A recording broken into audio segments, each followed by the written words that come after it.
everybody. Welcome to Table Talk. I'm Kate Genovese. I'll be your host tonight. This evening we have two very special ladies with us tonight.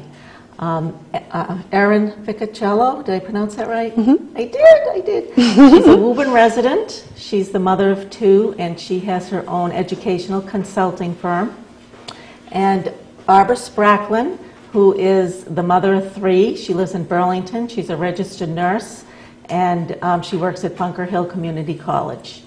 So this evening, these great women are going to talk about their breast cancer journey. They were both diagnosed a couple of years ago, or a year or so ago. And before we get started with that, I just want to talk a little bit about my passion to find a cure for breast cancer. I've been a registered nurse for over 30 years. I worked at Leahy Clinic for most of my time, and during that time, and even now, presently, I work in home care. I do take care of a lot of women with breast cancer. And the very first patient I had in nursing school, way back when, I don't want to tell you when, but it was 1970. In nursing school, I had, my very first patient was a breast cancer person. And ever since then, I've had an interest, and as the years went on, my interest has grown. But about 5 or 6 years ago, my two cousins in their early 50s were diagnosed with breast cancer. And that made me a little frightened. It's like, oh my gosh, this is really hitting home. This could be me. And so I did some research, like what causes this? Is it familial? Is it the environment? Is it what we're eating? Is it stress? And so, you know, over the years, I've kind of kept a close eye on it and thought about it. And then last year, my good friend here, Barbara, was diagnosed with breast cancer. And, you know, I was shocked. To me, she was the least likely person to get sick because she is an advocate for health. She's a runner. She takes really good care of herself. She has a great spirit. But she was diagnosed. And then 6 months after that, a good friend of mine, Sherry Poole, who is a colleague, a nurse, and she's also from Woburn, 41 years old with two younger children, she was diagnosed with stage 3 breast cancer.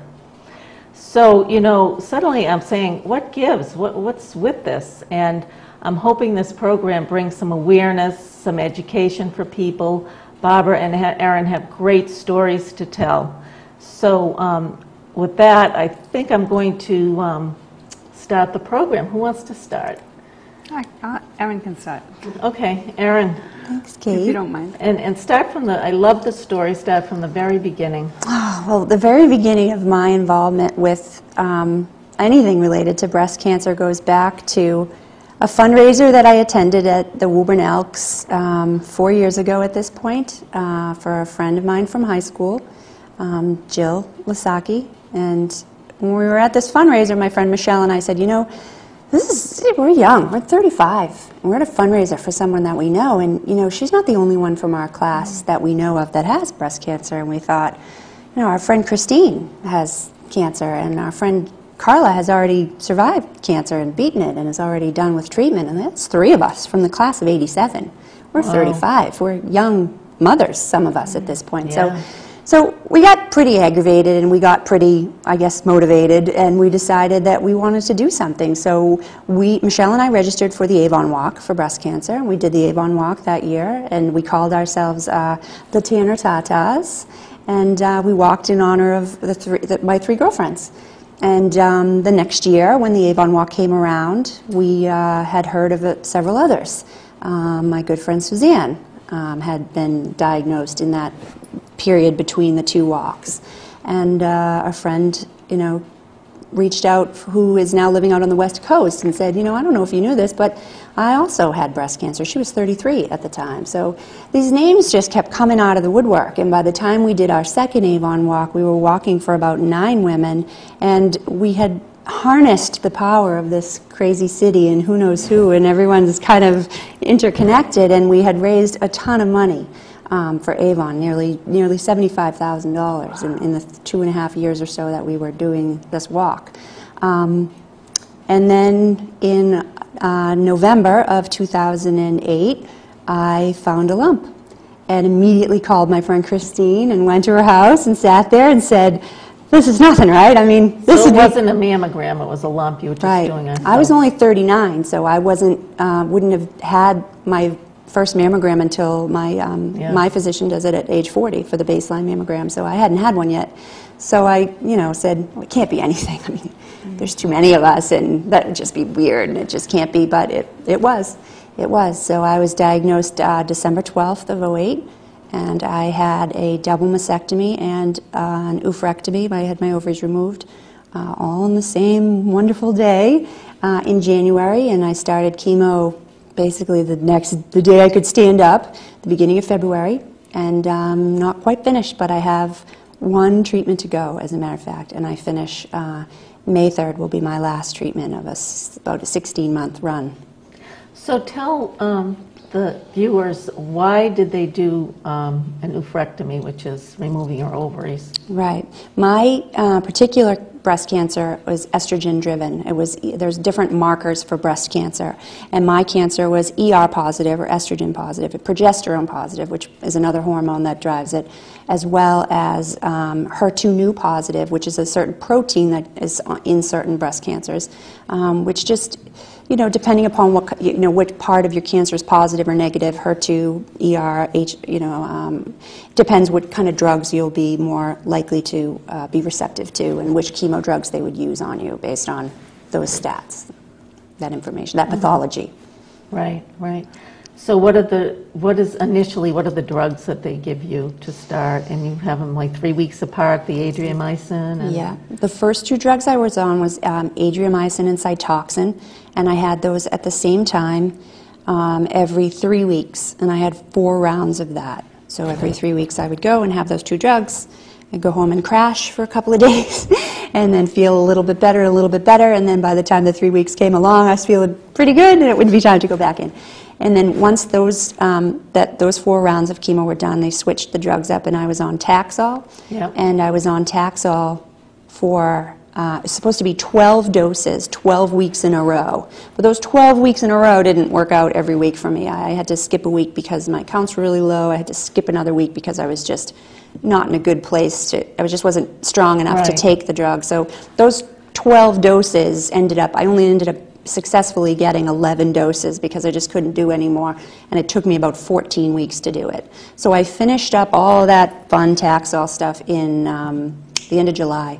So that's the end of real true chemo, was the end of July. And then since July I've been on just Herceptin, which is a drug that all HER2/neu positive girls can be on, which is an amazing drug that's pretty new to the world, and I think is going to save us all. And you don't have any side effects, you said? No, there's very few side effects with that. And it's hard to decide what side effects I have now, or just because now I find myself as a menopausal woman, and I'm post pretty serious surgery, so it's hard to decide which side effects are that. But there's no, it's not a hardcore systemic chemo, so there's no real red blood cell involvement or white count worries or anything like that when you're on just a Herceptin. So. And it's not a bad one to be on, and it's okay. Yeah. I'd like to stay on it forever, but they're kicking me out May 3rd. Well, I good graduate. for you. You look wonderful. Thank you. And Thank vibrant. You. Thank you. How about you, Barb? Just to comment on the Herceptin before I go into my story. My oncologist actually said, the last time I saw him, about a month ago, by the time I finish Herceptin, which would be in November, right now it's in infusion. That's how you get it, IV. But he thinks that by November, or shortly after that, it will be a by-mouth form, and they'll probably recommend us to take it longer. Oh. So at this point, was doing just a year, but we may be on it longer once it comes out by mouth. So that there must be studies continuously. That's great. Awesome. So, And that's the great thing about this and the times that we are being diagnosed, because 5 years ago, 10 years ago, I mean, I've learned a lot since this whole breast cancer thing, and I'm a nurse also, but didn't know much about breast cancer. But I am understanding that compared to 5 and 10 years ago, we're in such a better place because of the walks that they do, or we do for research and fundraiser, and we are in a far better off place than we were 10 years ago. With the diagnosis, with the treatment, they're doing targeted treatment. Those Herceptin treatments are targeted treatments, and the estrogen driven cancers, as Erin spoke of, now they give you drugs to counteract the estrogen. So we're that far ahead of the. It's just amazing. Yeah. So my story is that I did not feel anything. I have been very consistent with my mammograms, and every time the doctor tells me to do something, I do it right away. And my mammogram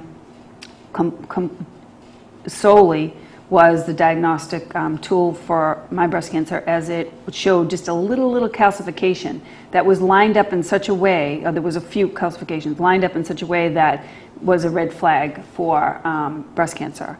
And I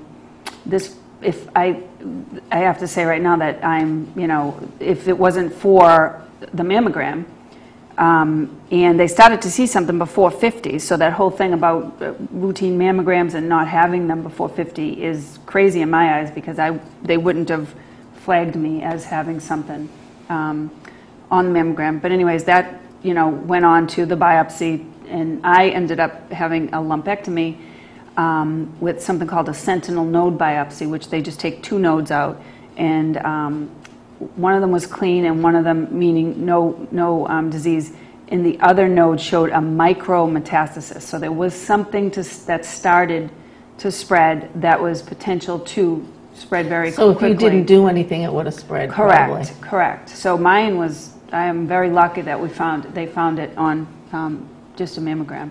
So then I went on to have adriamycin and Cytoxan, as Erin did. Mine was every other week for 4 times. Tough stuff, but I got through it, maintained, being positive all the time, just needed to keep going.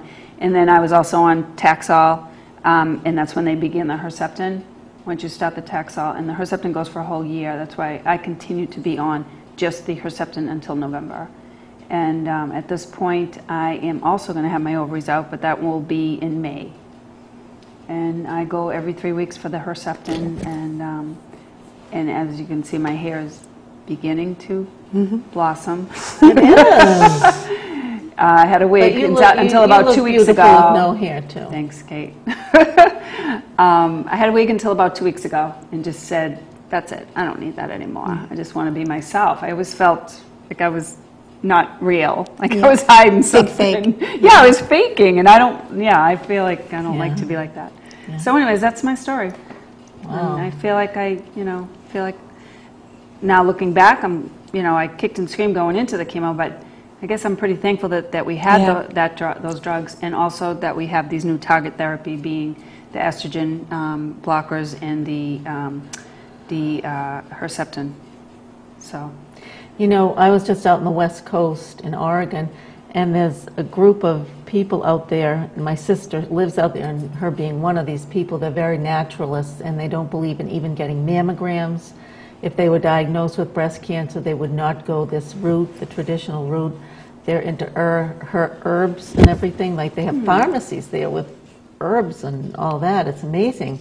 So it scared me that my sister hasn't had a mammogram in 6 years, but she won't, because she said that sometimes they create more havoc. They can pick things up that are really nothing. And also the radiation isn't good for you. What they do out there is, she has a friend that has a thermography, THERM, and what it does is, it's no radiation, but it picks up the vascularness, the vascular changes in the breast, and then that's like the beginning of a diagnostic tool. So I don't know, it was kind of scary to me, especially being a nurse. I was trying to talk her into having a mammogram while I was there. Well, that makes sense. If it's increased cellular activity they're looking for, probably through the heat. Yeah. Maybe. Yeah, the heat creates it. Yeah. Well, I would have loved to gone natural, but tried to eat right, do everything right. I would have loved to go on the natural route, but I don't think I would have. Never even passed my mind that I would do something other than what was suggested for me. How about you, Erin? No, I think I needed the science. I wanted. Oh, I did. I wanted the medicine.